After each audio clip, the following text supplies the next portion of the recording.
Hi hello నమస్తే వనకం శనార్థులు. This is Haritha ఇలాసాగర్. Welcome back to my channel Rushi loves. Hi అండి.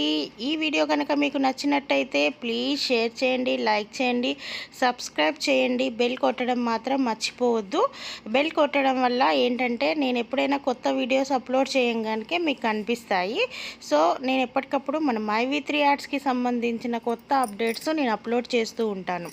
So ఈరోజు వీడియో కంటెంట్ ఏంటంటే నథింగ్ అండి. చాలామంది స్ట్రగుల్ అవుతున్న కొన్ని క్వశ్చన్స్కి బదులుగా నేను సమాధానాన్ని తీసుకొని వచ్చాను అని కూడా నేను చెప్పలేను. ఎందుకంటే నేను ఎవరిని కన్విన్స్ చేయలేను, ఎవరి ఒపీనియన్స్ వాళ్ళవి. సో వాళ్ళకు ఒక ధైర్యాన్ని ఇవ్వడం మాత్రమే నా వంతు. సో నాకు నేను ధైర్యం చెప్పుకుంటూ వేరే వాళ్ళకి ధైర్యాన్ని ఇవ్వడం కోసమే ఈ వీడియో. సో చాలామంది అడిగే క్వరీస్ ఏంటంటే కంపెనీ ఉండదంట కదా, కంపెనీ ఎండీ సార్ అరెస్ట్ అయ్యారు ఇంకా అయిపోయినట్టే కదా అని, కంపెనీ దగ్గర ఫండ్స్ లేవంట కదా అని, కంపెనీ పే అవుట్స్ ఎప్పుడు ఇస్తుంది, అసలు ఇస్తుందా ఇవ్వదా, ఇలా చాలా క్వరీస్ వచ్చాయన్నమాట. సో వాటన్నిటికీ నా దగ్గర కరెక్ట్ సమాధానం ఉంది అని నేను చెప్పనండి. ఎందుకంటే ఎండీ సార్ బయటికి వచ్చి ఆయన చెప్పేదాకా ఎవరు చెప్పిన మాటలు మనం నమ్మొద్దు. ఈవెన్ నేను చెప్పినా సరే నమ్మొద్దు. ఎందుకంటే మనం ఓన్లీ గెస్ మాత్రమే చేస్తున్నాం. రియాలిటీ అనేది ఆయన బయటికి వస్తేనే తెలుస్తుంది. సో మీ అందరికీ నేను ఒకే విషయం చెప్పాలనుకుంటున్నా, ఇలా ఆలోచించే వాళ్ళందరికీ. సో నేను మాట్లాడుతున్నాను, మీకు లైవ్లో వీడియోస్ వస్తూనే ఉన్నాయి కదా. సో ఆ వీడియోస్ని మీరు వాచ్ చేస్తూ ఉండండి. ఇలా మన కంపెనీ ఎన్నో ప్రోడక్ట్స్ని లాంచ్ చేసిందనమాట. నిజంగా కంపెనీ వెళ్ళిపోయేదే అయితే, కంపెనీ ఉండదు అన్నట్టయితే ఇన్ని ప్రోడక్ట్స్ని ఎలా లాంచ్ చేసిందండి. ఇప్పుడు ఒక ప్రోడక్ట్ని తయారు చేయాలి అని అంటే వాళ్ళకి ఎంత ఖర్చు అవుతుంది. సో ఒక ప్రోడక్ట్ని ఒకటే తయారు చేస్తారు, కొన్ని లక్షల్లో ప్రోడక్ట్స్ని తయారు చేస్తారు. ఫర్ ఎగ్జాంపుల్గా నాకు తెలిసి 100% జెన్యూన్ ఇన్ఫర్మేషన్ ఇది. ఎందుకంటే నేను లైవ్లో ఉన్నాను ఆ ఇన్ఫర్మేషన్లో, కాబట్టి నేను 100% చెప్తున్నాను. మన కంపెనీలో కుప్పమని సోపు 10 లక్షల మంది వాడుతున్నారంటండి. ఆ సోప్ దొరకడమే లేదు. దానికి లైవ్ ఎగ్జాంపుల్ నేనే. మన తెలంగాణ ఆంధ్రాలో కలిపి నాకు తెలిసిన అన్ని స్టోర్స్ని కాంటాక్ట్ అయ్యాను. ఎక్కడా కూడా కుప్పమని సోప్స్ అనేవి లేవు. సో అలాంటప్పుడు తెలిసిన అన్నయ్యని నేను కుప్పమని సోప్ ఆర్డర్ పెట్టారా అని అడిగితే, నేను ఆర్డర్ పెడుతున్నా కానీ అవి మన దాకా రావట్లేదు. నేను 5,000 రూపాయల వరకు ఓన్లీ కుప్పమని సోపే ఆర్డర్ పెట్టాను, అవి నా దాకా రావట్లేదు. ఎప్పుడు సోప్స్ అవైలబుల్ ఉన్నాయి ఆర్డర్ పెట్టుకోండి అనగానికే పెట్టుకుంటున్నారంట, కానీ అక్కడే తమిళనాడు స్టేట్ వరకే అయిపోతున్నాయి అంతే. అదొక హాట్ కేక్ లాగా సేల్ అవుతున్నాయి అన్నమాట. అంత ఇదిగా ఒక కుప్పమని సోపు సేల్ అవుతున్నాయంటే 10 లక్షల మంది వాడుతున్నారు, అయినా సరిపోవట్లేదని ఇంకా కొంచెం క్వాంటిటీ పెంచారనమాట. అంటే ఒక 20 లక్షల సోపులు తయారు చేశారు, అయినా సరిపోవట్లేదు. అంటే ఒక కుప్పమని సోపే అన్ని వేల మంది, అన్ని లక్షల మంది వాడుతున్నారు అని అంటే మరి అది తయారు చేయడానికి కావాల్సిన ముడిసరికే కానీ, లేకపోతే ఆ సోప్ తయారు చేయడానికి కావాల్సిన మిషన్సే కానీ, వర్కర్సే కానీ, వీటన్నిటినీ ఇంత ఖర్చు పెట్టి, ఇన్ని డబ్బులు ఖర్చు పెట్టి ఒక ప్రోడక్ట్ని తయారు చేసి ఇన్ని లక్షల మందికి సరిపడే ప్రోడక్ట్స్ తయారు చేస్తున్నా అవి సరిపోక ఇంకా ఇంకా పెంచుకుంటూ వెళ్తూ ఇదంతా దేనికోసం చేస్తున్నారనేది మీరే ఆలోచించాలి. సో ఈ ప్రోడక్ట్స్ అన్నీ వేస్ట్ చేసుకోరు కూడా. ఇంతగానో తయారు చేసిన ప్రోడక్ట్స్ అన్నిటిని ఏం చేయగలరు? ఒక కుప్పమని సోప్ అనే కాదు, 90 ప్రోడక్ట్స్ని 1-2 అయితే తయారు చేయరు కదా, కొన్ని లక్షల్లోనే తయారు చేసి ఉంటారు కదా. అవన్నీ హబ్స్లో స్టోర్స్లో స్టోర్ అయ్యే ఉన్నాయి కదా. మరి వాటన్నిటిని ఏం చేయాలి? కంపెనీ వెళ్ళిపోయేదే అయితే ఇంతగానో ఈ వీటి కోసమే అమౌంట్ని అయితే ఖర్చు చేయదు కదా. ఇంకోటి, ఒక లాజికల్ థింగ్ ఆలోచించండి. 360 రూపాయలు పెట్టి మనం ఒక ప్రోడక్ట్ కొంటున్నాం కదా. సరే ఇప్పుడు మన దగ్గర మనకి ఈ 2 మంత్స్లో ఇన్ఫర్మేషన్ బట్టి 75 లక్షల మంది మన MyV3 యాడ్స్ కంపెనీలో ఉన్నారనుకోండి. సరే 75 లక్షల మంది ఎందుకు అనుకోవాలి, సరే ఒక 15 లక్షలు తీసేద్దాం, 60 లక్షల మందే మన MyV3 యాడ్స్లో ఉన్నారనుకోండి. అందులో OM మెంబర్స్ని మనం ఎక్కువగా వేసేస్తాం జనరల్గా. ఎందుకంటే ఫస్ట్ అయితే నువ్వు ఫ్రీగా జాయిన్ అవ్వు, తర్వాత నీకు నచ్చితే కంపెనీ అప్పుడు 360 కడదు, కానీ అప్పుడు కట్టి నువ్వు ఫేస్ ప్యాక్ కొన్నావంటే నీకు డైలీ 7 రూపీస్ వస్తాయి, ముందైతే ఓఎంగా జాయిన్ అవ్వు అని ఫస్ట్ ఆఫ్ ఆల్ మనం ఎవరినైనా ఓఎం వేసేస్తాం. ఆ లెక్కన 60 లక్షల మందిలో ఒక 15 లక్షల మంది ఓఎంస్ ఉన్నారనుకోండి. 15 కాదు, ఒక 20 మందిని వేసుకుందాం, సరే 20 లక్షల మంది ఓఎమ్స్ ఉన్నారనుకోండి.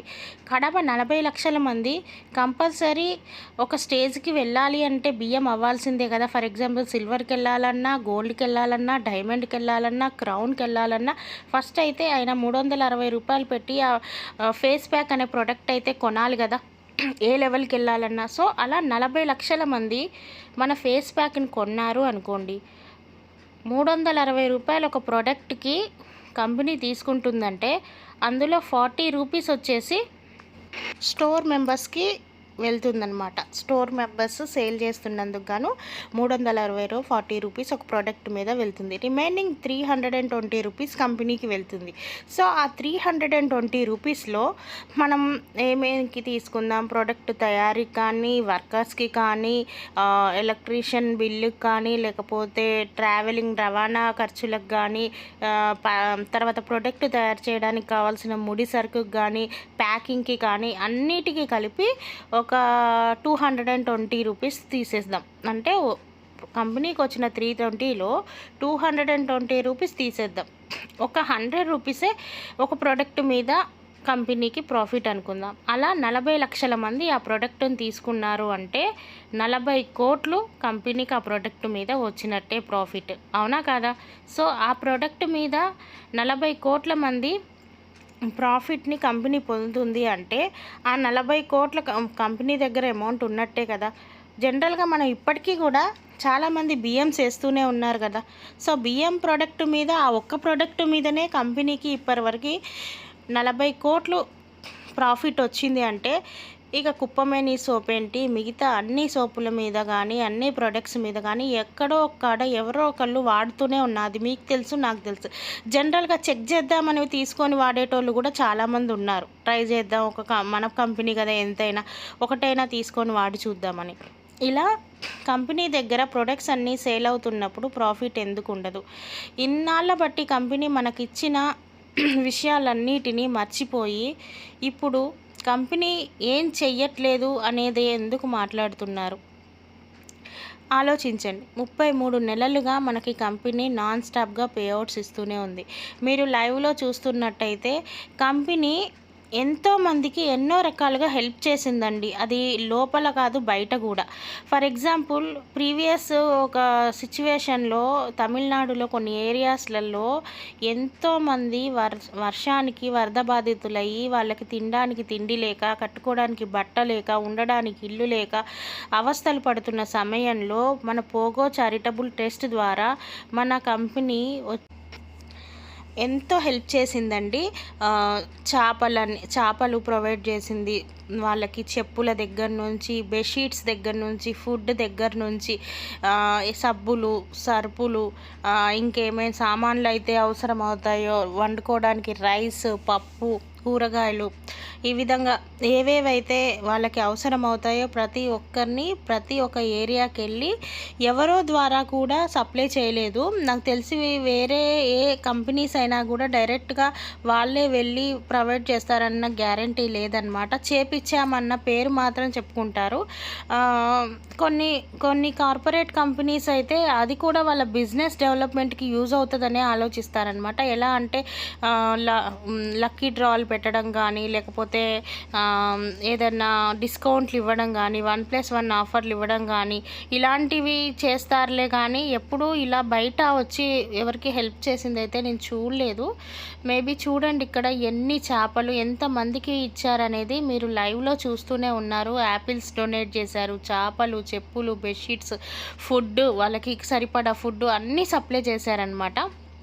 ప్రీవియస్ నుంచి మన కంపెనీ ఎండీ సార్ కానీ, గురూజీ గారు కానీ వాళ్ళ క్యారెక్టర్ ఏంటి, వాళ్ళ మైండ్ సెట్ ఎలాంటిది, వాళ్ళ మనస్తత్వం ఎలాంటిది, ప్రజలకి మంచి చేయాలని చూస్తారా, చెడు చేయాలని చూస్తారా, ఇవన్నీ చేయాల్సిన అవసరం వాళ్ళకి ఏముంది ఒకసారి ఆలోచించండి. జరిగిన మంచిని మర్చిపోయారేమో అని నాకు అనిపిస్తుంది. అది ఎలా అంటే ఈ విధంగా, ఎలాంటి వాళ్ళంటే నువ్వు 20 కాదు 30 సంవత్సరాలు మంచి చేయి. నువ్వు చేసిన ఈ 30 సంవత్సరాల మంచి కన్నా చివర ఎప్పుడో ఒకప్పుడు ఒక చిన్న నింద పడుతుంది చూడు, దాన్నే పట్టుకుని వేలాడతాం. ముందు జరిగిన మంచినంతా మర్చిపోతాం. చివరగా వచ్చిన నిందని చుట్టూ 10 మందికి చేరుస్తాం. నిజమే కదా అండి, నాకైతే అదే అనిపించింది. మన మనస్తత్వాలు కూడా అలాగే మారిపోతున్నాయేమో. చెడుగా చెప్పే వాళ్ళ గురించి, నెగిటివ్గా మాట్లాడే వాళ్ళ గురించి, కంపెనీలో ఏ పాయింట్ తీస్తే జనాలు ట్రిగ్గర్ అవుతారు, వాళ్ళ కోపం వస్తుంది, కంపెనీ పైన నమ్మకం కోల్పోతారు, కంపెనీ నుంచి వెళ్ళిపోతారు అని అనుకున్నారు. ఆ పాయింట్ మీద మనల్ని రెచ్చగొడుతున్నప్పుడు ప్రీవియస్ చేసిన మంచినంతా మనం మర్చిపోతున్నాం కదండి. 33 నెలలుగా మనకి కంపెనీ నాన్ స్టాప్గా పే అవుట్స్ ఇచ్చింది. ఆ విషయాన్ని మర్చిపోయాము.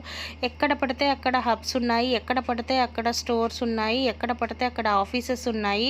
అవన్నీ కంటిన్యూగా రన్ అవుతూనే ఉన్నాయి. అయినా మనం అవి మర్చిపోతున్నాము. మన యాప్ ఇప్పటికీ వర్క్ చేస్తూనే ఉంది, మన ఎర్నింగ్స్ మనం చేసుకుంటూనే ఉన్నాము. అయినా అది విషయాన్ని మర్చిపోతున్నాము. ఏ ఎంఎల్ఎం కంపెనీస్ కానీ అదర్ కంపెనీస్ కానీ ఎట్ ప్రెజెంట్ ఇప్పుడున్న సిచ్యువేషన్ని ఎవరూ చెప్పరు. కానీ మన కంపెనీ ఈరోజు ఎండీ సార్ అరెస్ట్ అయిన దగ్గర నుంచి, ఆయన ఎఫ్ఐఆర్ కాపీ దగ్గర నుంచి ఈరోజు ఆయన కేసు ఏ పొజిషన్లో ఉంది, బెయిల్ ఎప్పుడు వస్తుంది, బెయిల్ ఎందుకు రిజెక్ట్ అయింది, ఈ హియరింగ్ ఏ డేట్న ఉంది, ఏ డేట్న మళ్ళీ కేసు వాయిదాకు వచ్చింది అని ప్రతి ఒక్క డీటెయిల్ అప్డేట్ ఏ కంపెనీ బయటపెట్టిందో మనకు తెలియదు. కానీ మన కంపెనీ బయటపెడుతుంది. అది మనం మర్చిపోతున్నాము. ఎండీ సారు మనకి ముందే చెప్పారు, నేను అరెస్ట్ అవ్వబోతున్నాను, అది మీకు కొంచెం ఇబ్బందిగా ఉంటుంది, కానీ నన్ను అర్థం చేసుకోండి, నమ్మండి, నేను బయటికి వచ్చిన తర్వాత మీ ప్రాబ్లమ్స్ అన్నీ సాల్వ్ చేస్తానని చెప్పే వెళ్ళారు. అయినా అది మనం నమ్మలేకపోతున్నాము. ఏ కంపెనీ నేను కొన్ని కారణాల వల్ల ఒక 3 నెలలు పేమెంట్స్ ఇవ్వలేను, తర్వాత ఇస్తాను అని చెప్పి చేసింది లేదు. కానీ మన కంపెనీ అలా చెప్పి 3 నెలలు శాలరీస్ అనేది ఇవ్వలేదు. అది మనం మర్చిపోతున్నాము. పేమెంట్స్ ఇద్దామని డిసైడ్ అయ్యి June 4th నుంచి 1 by 1గా నేను ఇవ్వగలను, ఒకేసారి అయితే నేను ఇవ్వలేను అని చెప్పింది. అలాగే 1 by 1గా ఓఎంకి ఇచ్చింది, బిఎంకి ఇచ్చింది, సిల్వర్కి ఇచ్చింది. అయినా అది మర్చిపోతున్నాము. సిల్వర్కి ఇచ్చినాక గోల్డ్, డైమండ్, క్రౌన్కి ఇచ్చేద్దామని ఫిక్స్ అయింది. కానీ ఎక్కడ ఇచ్చేస్తే ఇంకా ఈ కంపెనీని మనం పట్టుకోలేము, ఎలాగైనా చేసి ఈ కంపెనీ పే అవుట్స్ ఇవ్వకుండా ఆపాలి, అప్పుడైతేనే ఇది క్లోజ్ అవుతుంది, అప్పుడైతేనే జనాలకి ఈ కంపెనీ మీద కోపము, ఉద్రేకం పెరిగిపోతాయి, అప్పుడైతేనే జనాలు ఈ కంపెనీ మీద వచ్చి కేసులు పెడతారు, అప్పుడైతేనే ఇది కంప్లీట్గా కంపెనీ అనేది క్లోజ్ అయిపోతుంది అనేసి ఎనిమీస్ ఎవరైతే ఉన్నారో వాళ్ళు ఆలోచించి డిసిషన్ తీసుకొని కంపెనీ మీద, ఎండీ సార్ మీద అసలు అటు ఇటు మెసలు లేకుండా ఒత్తిడికి గురి చేసి, ఇంకా లాభం లేదురా బాబు, ఎట్లయినా నన్ను లోపలికి వెళ్ళిపోయి అక్కడే తేల్చుకొని బయటకు వచ్చి నా వాళ్ళకి నేను అన్యాయం చేయకుండా, నా కంపెనీ క్లోజ్ కాకుండా, ఇంతమంది నా కంపెనీని నమ్ముకొని ఎన్నో వదులుకొని ఎన్నో త్యాగాలు చేసి ఇందులోకి వచ్చారు, వాళ్ళకి నేను నష్టం చేస్తే వాళ్ళని ఉసురు నాకు తగిలిద్ది అన్న భయంతో ఆయన లోపలికి వెళ్ళారు అన్న విషయం మనకు తెలిసినా మనం మర్చిపోతున్నాము. ఎన్నో విషయాలు మనం మర్చిపోతున్నామండి. వాళ్ళు చేసిన మంచిని మనం మర్చిపోతున్నాము. ఒకసారి ఎందుకు ఇవన్నీ మీరు గుర్తు తెచ్చుకోవట్లేదు? కంపెనీ ఎక్కడైనా నాకు కామెంట్స్లో పెట్టండి, ఏ కంపెనీ అయినా ఇలా చేసిందా, ఈ కంపెనీ గురించే మాట్లాడుతున్నావు, ఇలాగ చాలా కంపెనీలు చేశాయి. మంచి నేను అడిగేది, చెడు కాదు, మంచి చెప్పి చేసిన కంపెనీలు ఎక్కడ ఉన్నాయనేది నేను అనేది. ప్రతిదీ తెలిసిన కంపెనీ నేను సెర్చ్ చేసినా కానీ కేసెస్ ఒకప్పుడు వచ్చాయి అని తెలుసు, కానీ అవి బయటకు వచ్చినాయి లేవు. మన కంపెనీ విషయంలో అయితే ఇప్పుడు కేసు ఏ పొజిషన్లో ఉంది అనేది కూడా మనకి తెలుసు, బెయిల్కి అప్లై చేస్తున్నారనేది తెలుసు, హియరింగ్స్ వస్తున్నాయని, వాయిదాలు పడుతున్నాయని తెలుసు, మన కంపెనీ మీద ఉన్న ఎఫ్ఐఆర్ కాపీ మన దగ్గర ఉంది. ఇదంతా జనాలకి చూపించాల్సిన అవసరం కంపెనీకి ఏముంది, చెప్పాల్సిన అవసరం కంపెనీకి ఏముంది? మోసం చేయాలనుకుంటుంది కదా, పారిపోవాలనుకుంటుంది కదా, పే అవుట్స్ ఇవ్వకూడదు అనుకుంటుంది కదా. మరి అలాంటప్పుడు ఇవన్నీ చూపించాల్సిన అవసరం కంపెనీకి ఏముంది? అసలు నాకు అర్థంగా కడుగుతా, వెళ్ళిపోయేదేదో చక్కగా ఒకేసారి మొత్తం డబ్బులు తీసుకొని ఇక్కడ నుంచి జంప్ అయిపోతే చక్కగా ఫారెన్లోనే వెళ్ళి సెటిల్ అయిపోవచ్చు కదా. అలా కాకుండా ఎందుకని ఓఎమ్స్కి, బిఎమ్స్కి, సిల్వర్స్కి మాత్రం అన్ని కోట్లు డబ్బులు విత్డ్రాల్ చేసుకోమని చెప్పి డబ్బులు ఇచ్చి పోయి జైల్లో కూర్చోవాల్సిన అవసరం ఏముంది మన ఎండీ సార్కి? వీటన్నిటికీ నాకు మీ దగ్గర నుంచి క్వశ్చన్స్కి, ప్రశ్నలకి సమాధానాలు కావాలన్నమాట. ఎంత ఆలోచించినా కూడా ఎక్కడైనా ఏదైనా పాయింట్లో నేనైనా కంపెనీ మీద నెగిటివ్గా థింక్ చేయడం కుదురుతుందా అని ఆలోచిస్తే నాకు ఎక్కడా నెగిటివ్గా, నాకు భయం వేస్తుందండి. కంపెనీని ఎవరైనా ఏమైనా చేస్తారేమో అని భయమేస్తుందిలే కానీ కంపెనీ ఏమైనా చేస్తుందేమో అన్న భయం నాకు ఎక్కడా అనిపించలేదు. ఎందుకంటే ఎవరమైనా ఏ కంపెనీ అయినా ఎదగాలి అనుకున్నప్పుడు దాన్ని తొక్కి పడేయాలి అనుకునే వాళ్ళు చుట్టూ చాలామంది ఉంటారు. వాళ్ళందరినీ తట్టుకొని నిలబడ్డప్పుడే అది నెంబర్ 1 పొజిషన్లో ఉంటుంది. ఆ సిచ్యువేషన్ ఇప్పుడు మన కంపెనీకి వచ్చింది. అలాంటి సిచ్యువేషన్లో కంపెనీకి సపోర్టివ్గా మనం నిలబడాల్సింది పోయి మనమే కంపెనీ మీద కొన్ని వేల డౌట్లు మైండ్లో పెట్టుకొని అటు ఇటు కాకుండా ఉంటే ఇంకా ఎవరు సపోర్ట్ చేస్తారు? నిజానికి చెప్పాలంటే ఈ క్షణం వరకు అయితే 100% మనం అందరం సపోర్ట్ చేసాం.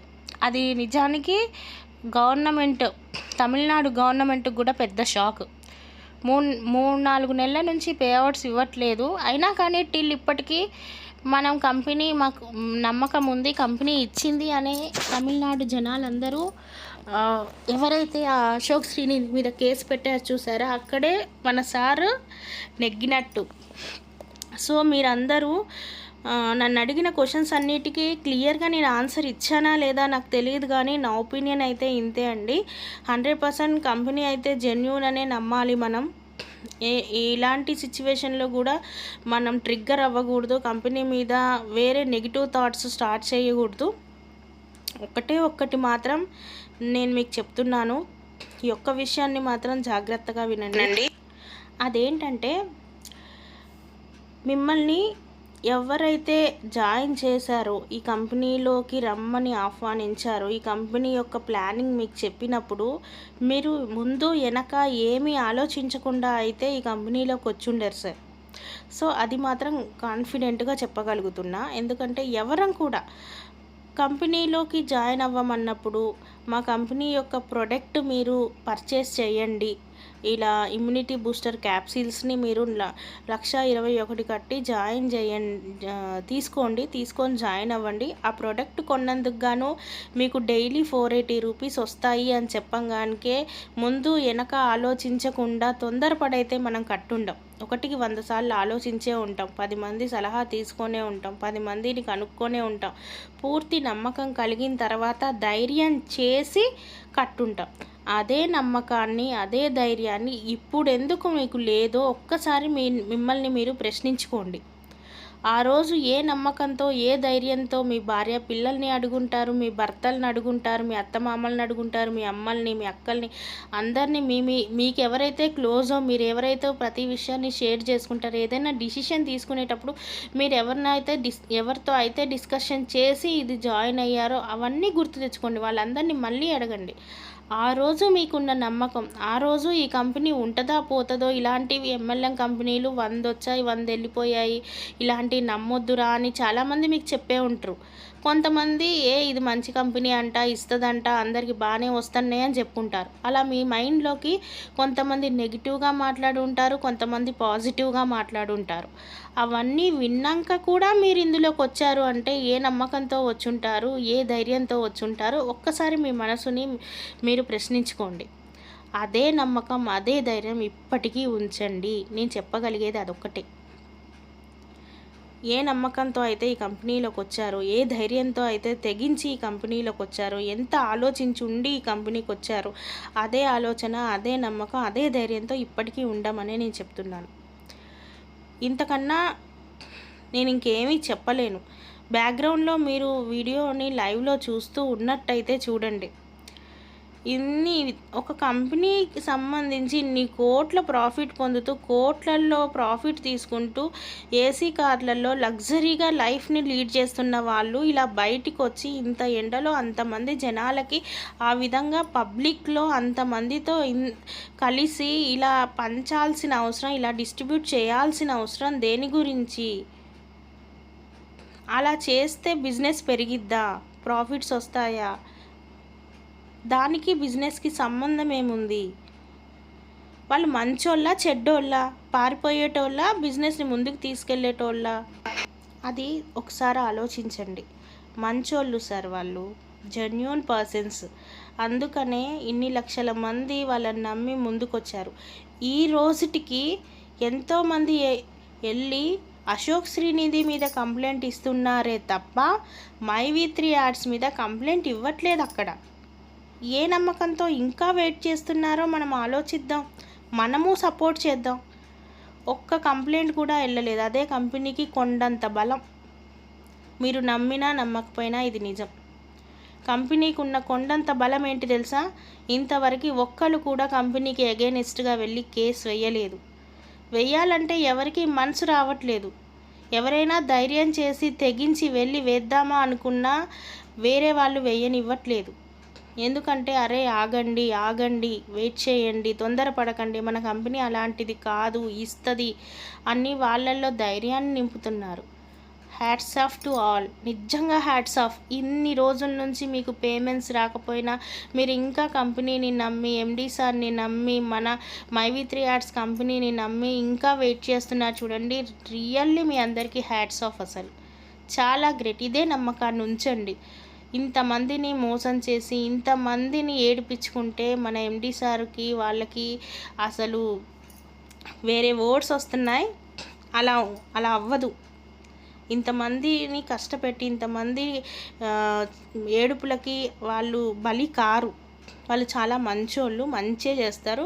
వాళ్ళు బయటికి రావడానికి, లోపలికి వెళ్ళడానికి కూడా కారణం ఒకటే, మనకి మంచి చేయాలన్న ఒక కారణంతో. నిజంగా ప్రీవియస్ వీడియోలో 1 by 1 కేసులు సంబంధం లేకుండా కేసులు వేస్తున్నారు. నేను ఎలా అసలు వాటిని బయటికి కంపెనీ డెవలప్మెంట్ని చూసుకోనా, లేకపోతే ఇవన్నీ కేసులు పట్టించుకోనా? ఇంకా బయట ఉంటే కరెక్ట్ కాదు, ఏదో ఒకటి నేను లోపలికి వెళ్ళి తేల్చుకొని బయటకు వచ్చి మళ్ళీ రీఓపెనింగ్గా అంటే మళ్ళీ ఓపెన్ చేసి, కొత్తగా కంపెనీని ఓపెన్ చేసినట్టు ఓపెన్ చేసి ఇంకా కంపెనీ నాన్ స్టాప్గా రన్ చేయాలి అన్న ఒక్క ఆలోచనతోటే అయినంతటా అయినా సరెండర్ అయి లోపలికి వెళ్ళారు. ఇక్కడ మీరు గమనిస్తే ఇంతమంది ఒక మాట ఈ బ్యాక్గ్రౌండ్లో వీడియోలో మాట్లాడుతున్నారు కదా, నేను అది మీకు తమిళ్లో ఉంటుంది, మీకు అర్థం కాదు అని నేను సౌండ్ పెట్టలేదు. జస్ట్ ఒక సెకండ్ నేను సౌండ్ పెడతాను, ఆ సౌండ్ వినండి. మీకు అర్థమవుతుందని నేను అనుకుంటున్నా. ఎందుకంటే వాళ్ళందరూ మన కంపెనీ చల్లగా ఉండాలి, ఇలాంటి టైంలో మాకు వచ్చి మీరు ఇంత హెల్ప్ చేశారు, మేము ఈరోజు ఎవరు వచ్చి మాకు హెల్ప్ చేయలేదు, మీరే వచ్చి మాకు హెల్ప్ చేశారు, మీరు చల్లగా ఉండాలి, ఇలాంటి సహాయాలు మీరు ఇంకా ముందు చాలా చెయ్యాలి, మీరందరూ బాగుండాలి అనేసి వాళ్ళందరూ అంటున్నారనమాట. వాళ్ళందరి దీవెనలు, ఆశీర్వాదాలు మనకి, మన ఎండి సార్కి, మన కంపెనీకి ఎప్పుడూ ఉంటాయండి. మంచి చేసిన వాళ్ళకి ఎప్పుడూ మంచే జరుగుతుంది. అదొక్కటి మీరు గమనించాలి. సో ఇంతమంది నష్టపోయిన వాళ్ళు, తిండి లేక, బట్ట లేక, వానలో వరదల్లో ఇబ్బంది పడిన వాళ్ళందరికీ వెళ్ళి హెల్ప్ చేసి, ఎంతో హెల్ప్ చేసి వాళ్ళకి ఏమేం కావాలో అవన్నీ ఇచ్చినందుకు కృతజ్ఞతగా వాళ్ళు ఇచ్చిన ఆశీర్వాదాలు వాళ్ళు దేవుడు చూస్తూనే ఉంటాడు కదా. సో మనం కూడా కంపెనీ గురించి మంచి జరగాలని ప్రేయర్ చేద్దాం. ఎండి సార్ బయటికి రావాలని, కంపెనీ సక్సెస్ఫుల్గా రన్ అవ్వాలని మనం కూడా ప్రేయర్ చేద్దాం. డెఫినెట్గా ఎండి సార్ బయటికి వస్తారు, వచ్చాక మనందరికీ పే అవుట్స్ ఇస్తారు. అందులో ఎలాంటి డౌట్ అవసరం లేదు. నేను మీకు ఒకసారి ఒక వీడియో మాత్రం పెడతానన్నమాట, అదొకసారి వినండి. వాళ్ళందరూ మన కంపెనీ గురించి, మన ఎండి సార్ గురించి ఏం మాట్లాడుతున్నారు అనేది, వాళ్ళ ఆశీర్వాదాలు ఎలా ఉన్నాయి అనేది, అవన్నీ ఎక్కడికి వెళ్తాయో మీరే ஆலோசிంచండి. ஓகேனா? ரொம்ப எங்களுக்கு ரொம்ப ஹெல்ப் பண்ணதுக்கு ரொம்ப கோடி நன்றி. நல்லா இருக்கணும். நீங்க எல்லாம் நல்ல இவ்வளவு நாளும் எங்களுக்கு சாப்பிட வயிற்ற நிறைச்சிய நாங்கள் தண்ணியில் கிடந்து லட்சக்கணக்கில் பொருள் போனாலும் எங்களுக்கு இந்த ஒன்று தான் எங்களுக்கு உதவி. அதே மாதிரி எங்கள் மக்களும் கோயிலில் எல்லாம் இந்த ஊர் மக்களும் எங்களுக்கு நல்ல சப்போர்ட்டு. பிள்ளைகள் எவ்வளோதான் இது இருந்தாலும் எங்களுக்கு ரொம்ப தண்ணி எடுக்க முடியல, தண்ணி இல்லாம கஷ்டப்படுறதுக்கு போவ இருந்து மருதையில இருந்து வந்து எங்களுக்கு தண்ணி பிசுக்கட்டு சாப்பாடு எல்லாம் கொடுத்து உதவி பண்ணியிருக்காங்க. இதே மாதிரி எங்களுக்கு இன்னும் உதவி பண்றோம்னு சொல்லியிருக்காங்க. எங்களுக்கு இந்த உதவி பண்ணது மிக்க நன்றி. அவங்களுக்கு வாழ்நாள் கூட மறக்க மாட்டோம். மாப்பிளூரணி பஞ்சாயத்தில் ஆவண்ணா சண்முகத்தில் வந்து எல்லாத்துக்கும் பசியாற்றிருக்காங்க. இல்லாத மக்களுக்கும் இருக்கிற மக்களுக்கும் வேண்டிய ஆளுகளுக்கு வந்து சாப்பாடு கொடுத்துருக்காங்க. நல்ல சாப்பாடு கொடுத்துருக்காங்க, புளியோதரை கொடுத்துருக்காங்க, கத்திரிக்காய் கூட்டு கொடுத்துருக்காங்க. அதனால எல்லாருமே போதுமான அளவுக்கு சாப்பாடு வாங்கி சாப்பிட்ருக்காங்க. எல்லாவங்களுக்கும் நம்ம ஏரியா ஆவண்ணா சண்முக ஆளுகளுக்கு போதுமான அளவுக்கு சாப்பாடு வாங்கியிருக்காங்க. அதனால எந்த குறையும் கிடையாது. வணக்கம். ஆக்சுவலாக வந்து என்னன்னா எங்கள் போகோ சேரிட்டபிள் சார்பில் இன்னைக்கு வந்து தூத்துக்குடி மாவட்டத்தில் கிட்டத்தட்ட 93 வண்டி உள்ள வந்து எல்லா பக்கமும் சாப்பாடு, பெட்ஷீட்டு, வாட்டர் பாட்டில், அதெல்லாம் வந்து பிஸ்கெட்ஸ், நிறைய விஷயங்கள் கொடுத்துருக்கோம். பாய், நிறைய விஷயங்கள் கொடுத்துருக்கோம். கடந்த 5 நாட்களாக அளவளவாக வந்தது. இன்னைக்கு ஒரே சமயத்தில் 50,000 பெட்ஷீட்டு, 2 லட்சம் வாட்டர் பாட்டில், அதெல்லாம் வந்து ஒரு 50,000 பேர் சாப்பாடு சொல்லிட்டு ஓவரால் இன்னும் பல விஷயங்கள் உள்ள அடக்கி இன்னைக்கு எல்லா பக்கம் சர்வீஸ் பண்ணிட்டு இருக்கோம். இந்த விஷயத்தை பார்க்குற நீங்களும் இந்த மாதிரி சுச்சுவேஷனில் எப்போ மக்கள் பாதிக்கப்பட்டாலும் நீங்களும் மனமும் வந்து யாராவது சப்போர்ட் பண்ணி கொடுத்தீங்கன்னா அவங்களுக்கு சப்போர்ட்டா இருக்கும். ரெகுலரா அவங்களுக்கு எந்த சப்போர்ட்டும் தேவையில்லை. இந்த மாதிரி நெருக்கடியா இருக்கும்போது கண்டிப்பா நம்ம கொடுக்குற ஒரு சின்ன உதவியும் அவங்களுக்கு பெரிய ஒரு சப்போர்ட்டா இருக்கும். அதை நம்ம பண்ணிட்டு இருக்கோம். கண்டிப்பா இந்த விஷயத்தை பார்க்குற எல்லாருமே இது மாதிரி வாய்ப்பு கிடைக்கும் போது நீங்களும் உதவி செய்ய முயற்சி பண்ணுங்க. வணக்கம். సో చూశారు కదా, వాళ్ళ ఆశీర్వాదాలు, వాళ్ళ ప్రేమ ఉన్నంతకాలం మన కంపెనీకి కానీ మన ఎండీ సార్కి కానీ ఏమీ కాదు. మన పేఅవుట్స్ కంపల్సరీ ఎండీ సార్ వచ్చాక ఇస్తారు. ఎండీ సారు రావాలని మనం అందరం ప్రేయర్ చేద్దాము. అంతా మంచి జరుగుతుంది. 40 లక్షం 70 లక్షం నండ్రి వనక్కం. ఈ వీడియో కనుక మీకు నచ్చినట్లయితే ప్లీజ్ షేర్ చేయండి, లైక్ చేయండి, సబ్స్క్రైబ్ చేయండి. బెల్ కొట్టడం మాత్రం మర్చిపోవద్దు. కొట్టడం వల్ల బెల్ మీకు ఎప్పటికప్పుడు నా కొత్త అప్డేట్స్ అనేవి వస్తూ ఉంటాయి. తప్పుగా ఏదైనా మాట్లాడుంటే నన్ను క్షమించండి. Thank you one and all.